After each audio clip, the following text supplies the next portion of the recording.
I didn't feel anything when the notification came through. That's the part I keep coming back to. Not the anger, not the tears. Just this flat, quiet stillness, like someone had turned the volume down on a room I'd been standing in my whole life. It was a Tuesday.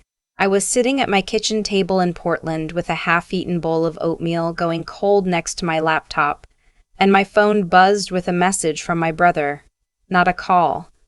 A text. Which told me everything, honestly, before I even read it. "We've talked about this as a family, Mom agrees. You've made things impossible and we're done trying. Don't reach out, we mean it this time." I read it twice, set my phone face down on the table, picked up my coffee, drank it. I didn't cry. I want to explain why that matters, because the old version of me, the one from 2 years ago, 3 years ago, basically any version of me before the last 18 months, would have been on the floor, would have called back immediately, apologized for things I hadn't done, offered to fix things I hadn't broken. I was very good at that. I had been doing it my entire life. But by the time that text came through, I had spent the better part of a year and a half quietly, carefully making myself load-bearing in a way that nobody had thought to account for, not out of spite. I want to be clear about that. I was doing it because it needed to be done, and I was the only one who actually knew how. But somewhere in the back of my mind, in the part that had gotten very tired of being the family's invisible infrastructure, I think I understood what would happen if I simply stopped. So when I read that text, I didn't cry. I opened my laptop, pulled up 3 different accounts, and started making changes. Let me back up, because context matters here, and I want to tell this in order so it actually makes sense. My name is Petra. I'm 31 years old. I work remotely as a UX designer for a mid-sized software company, which means I have skills, practical, technical, financial adjacent skills, that most of my family has never understood and never tried to understand. My brother is 40 and runs a landscaping business in the suburb outside Columbus, Ohio, where we grew up. My mother is 63 and has spent most of her adult life leaning on whoever was nearest to manage the things she found complicated, which was most things. For the last 4 years, that person was me. It started small, the way these things always do. My mom's laptop kept crashing, and I set up a new one for her, migrated her files, showed her how to use it. Then my brother needed help building a simple website for his landscaping business. Nothing fancy, just a landing page with a contact form and some photos. I built it in a weekend. Then his QuickBooks setup was a disaster, and I spent 2 Saturdays untangling 3 years of miscategorized expenses before tax season. Then my mother's health insurance enrollment period came around, and she couldn't figure out the marketplace portal, and then her car insurance renewal, and then she needed to dispute a charge on her credit card and didn't know how. Every time I did it. Every time they thanked me briefly and moved on. Every time the scope got a little larger. By last fall, I was functionally managing the back end of my brother's business. Not officially, not with any title or compensation. But I had admin access to his business bank account because he'd given it to me during a cash flow crisis 2 years earlier and never revoked it. I had login credentials for his business email because he'd asked me to just handle the scheduling stuff for a few weeks after his office manager quit, and those few weeks had turned into 14 months. I was the one who set up and maintained his Google business profile, his Yelp page, his insurance renewal reminders. I had an access code to his QuickBooks, his Square account for client invoicing, and a shared folder containing every contract template he used. His business ran in meaningful ways because I was quietly running parts of it. I also had my name on something more significant. A joint account my mother had opened with me 8 years ago when I first moved out, ostensibly so she could send me money if I needed it. She'd never once sent me money. But the account had become, over the years, a strange little clearinghouse. She would run the occasional automatic payment through it. She kept a small emergency fund there, and at one point she had routed her Medicare supplement premium through it, because she got confused during open enrollment, and I had fixed it, and then somehow that became permanent. I had tried multiple times to unwind that arrangement. My mother found the process of changing it overwhelming and would get upset when I pushed. My brother would tell me I was making it complicated. So I had left it, because fighting about it was more exhausting than just managing it. That account had her Social Security deposit hitting it every month. I want you to sit with that for a second. Now here's what happened in the 6 months before my brother sent that text.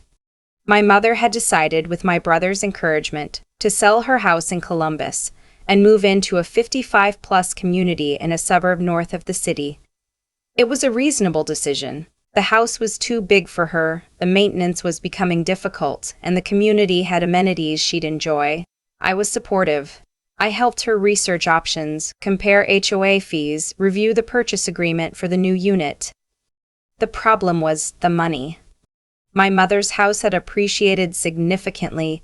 She was expecting to net somewhere around $340,000 after paying off her small remaining mortgage. That money was going to fund the purchase of her new unit, which was priced at $289,000, with the remainder going into savings. The closing on the sale and the closing on the purchase were scheduled 4 days apart, standard in her situation, tight but manageable. Her real estate agent was competent. Her attorney was less so.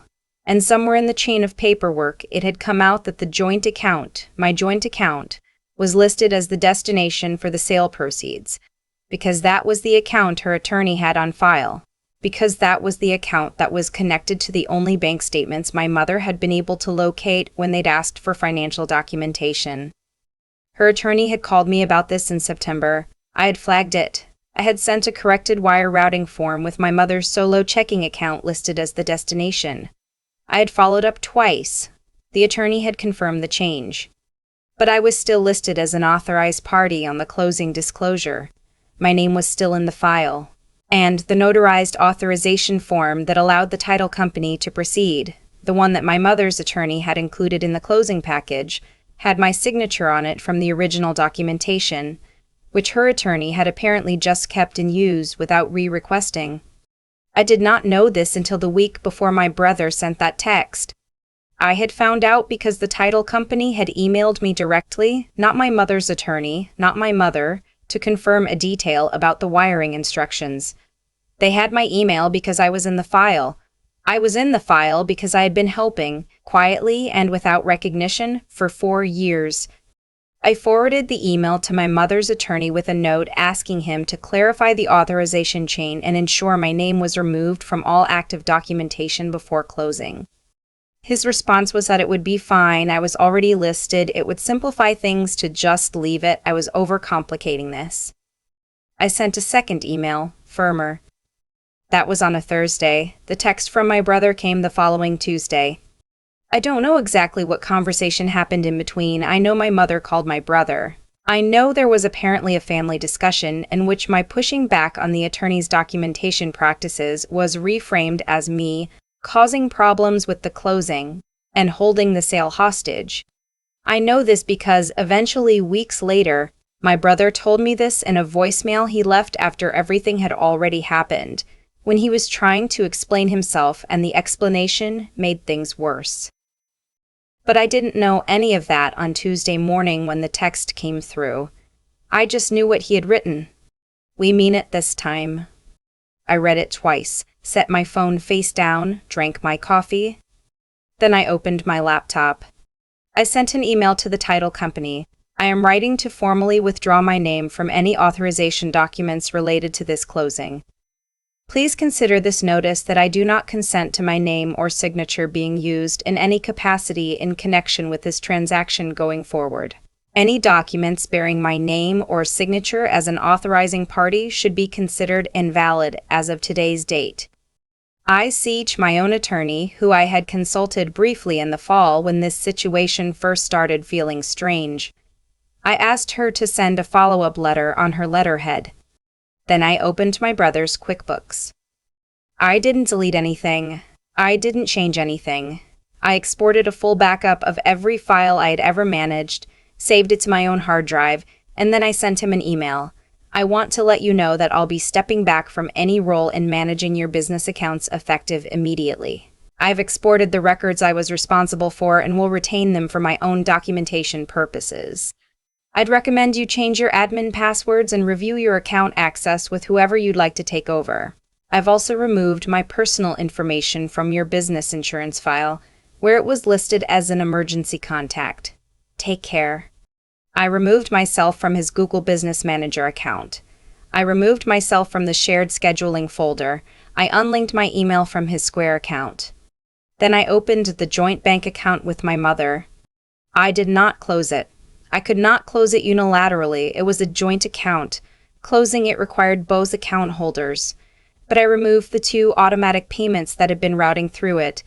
I had added them in the first place, at her request, and I could remove them just as easily. I updated the payment method to her solo checking account for both.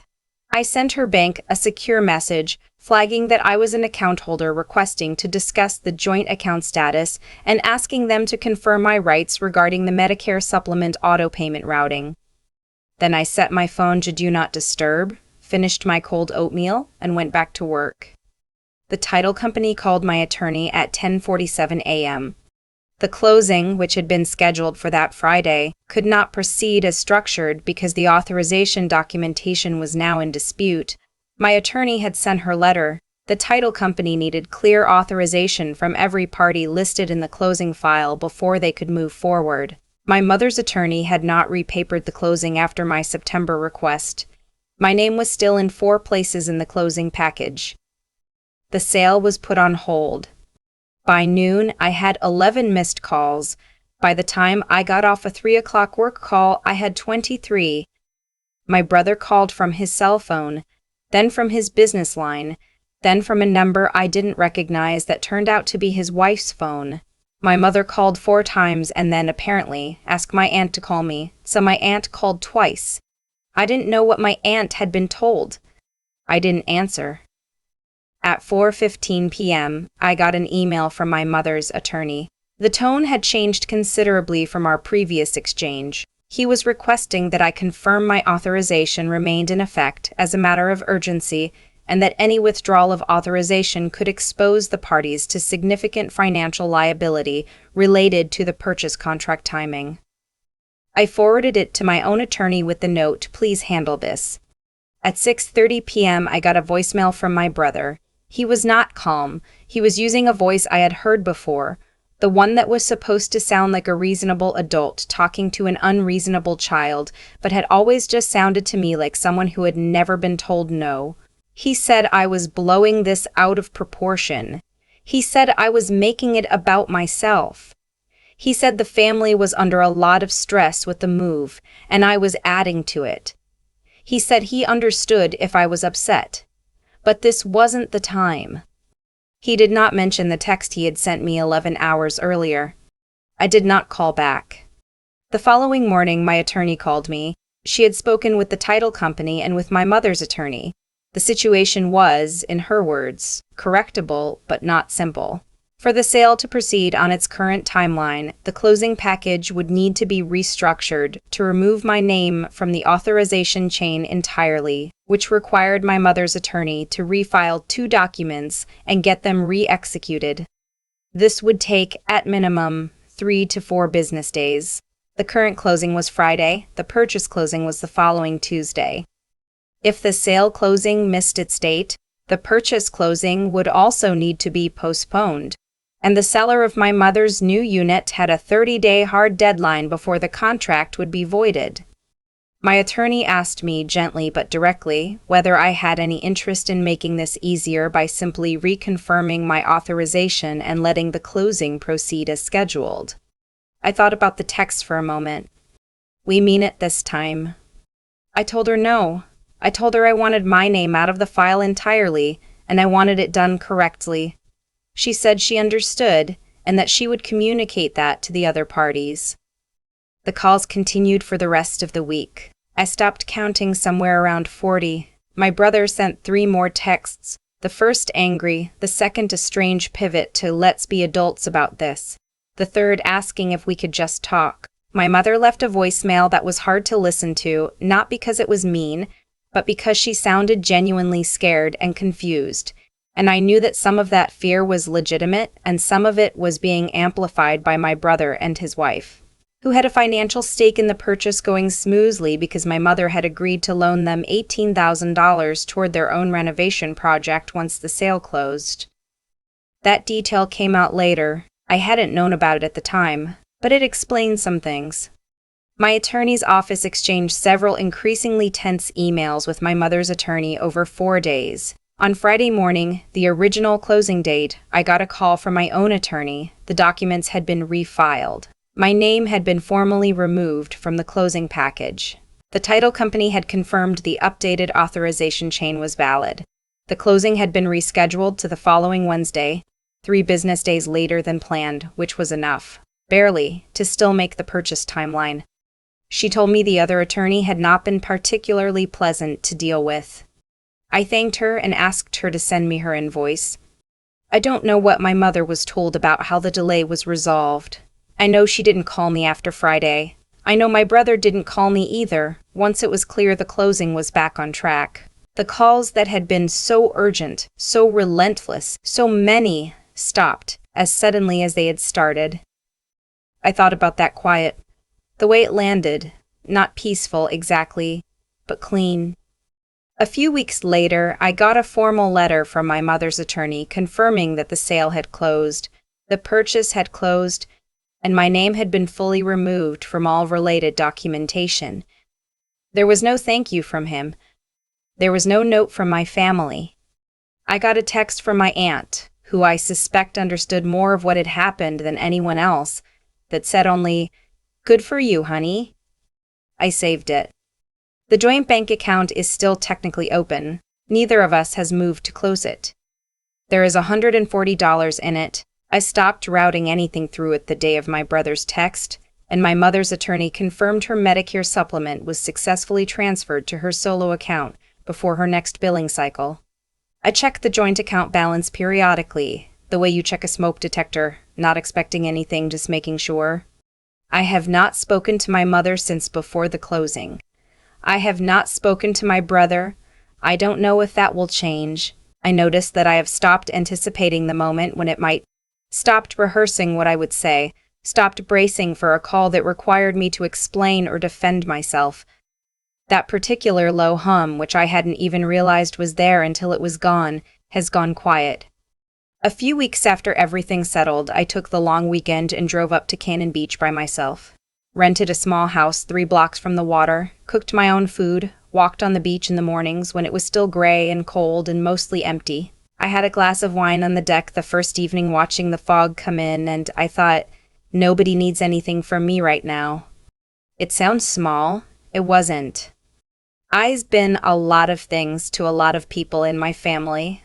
The capable one, the one who handles it, the one who just figures it out. I was the person in the room who quietly made sure the light stayed on, and the trade I had made, without ever consciously agreeing to it, was that in exchange for being needed, I would also be invisible.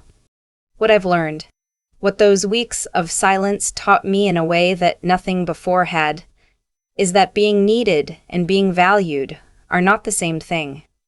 That the people who most depend on your competence are often exactly the ones least likely to ever name it out loud.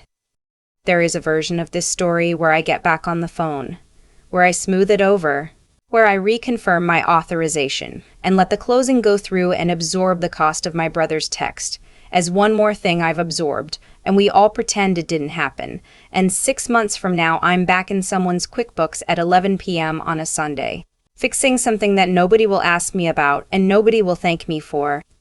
I chose the other version. I signed nothing. I explained nothing. I simply stopped, and the stopping was loud enough to be its own statement, and I let that be enough.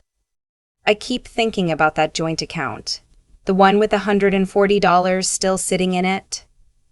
Neither of us has moved to close it, and I've stopped expecting either of us will anytime soon. It's just there, this small, quiet remnant of an arrangement that was never really about convenience. It was about how my family had learned, over many years, to treat my time and my knowledge as something that simply existed for their use, like a utility that runs whether or not you think to pay the bill. What I did wasn't dramatic. I didn't confront anyone. I didn't send a long letter explaining every grievance. I just stopped authorizing things I no longer consented to authorize, and in doing so, I let the structure that had been quietly depending on me reveal exactly how load-bearing I had been. That's the part that stayed with me. The consequences weren't something I manufactured. I didn't cause the closing to stall. The closing stalled because for 4 years, every time something got complicated, I had fixed it without making anyone else learn how. My name was in that file because I had shown up again and again in ways that no one had thought to account for until I wasn't there anymore. The outcome was always already built into the structure. I just stopped holding the wall up. I think about the version of me who would have reconfirmed the authorization, who would have told herself it was the mature thing to do, the kind thing, the version that kept the peace. I was that person for a long time, and I know exactly what she would have gotten in return. Relief from the other parties, followed by silence, followed by the next ask. That's how it works when you've trained people to expect your competence without requiring them to value it. The cycle doesn't break because you're patient. It breaks because you stop. What I've learned, and I mean really learned, not the version of knowing something that lives in your head without changing how you act, is that intelligence without the willingness to act on it is just a more sophisticated way of staying stuck. I knew for years that the arrangement was unsustainable. I could see the structure clearly. I understood exactly what I was carrying. Knowing that and continuing anyway wasn't wisdom. It was a choice I kept making because the short-term cost of stopping felt higher than the long-term cost of continuing. The long-term cost caught up. And the other thing, the harder thing, is that walking away from a situation where you're being used is not a failure of character. I used to confuse endurance with integrity. I thought being the person who absorbed everything without complaint made me the good one in the story. But there's nothing good about quietly enabling people to treat you as a resource rather than a person. The most honest thing I did in this entire situation was send that email to the title company. It was clear. It was documented. It was exactly what I meant, and I stood behind it. I signed nothing that Tuesday. I explained nothing. I drove to the coast a few weeks later and stood on the beach in the gray morning, and nobody needed anything from me, and I let that be enough.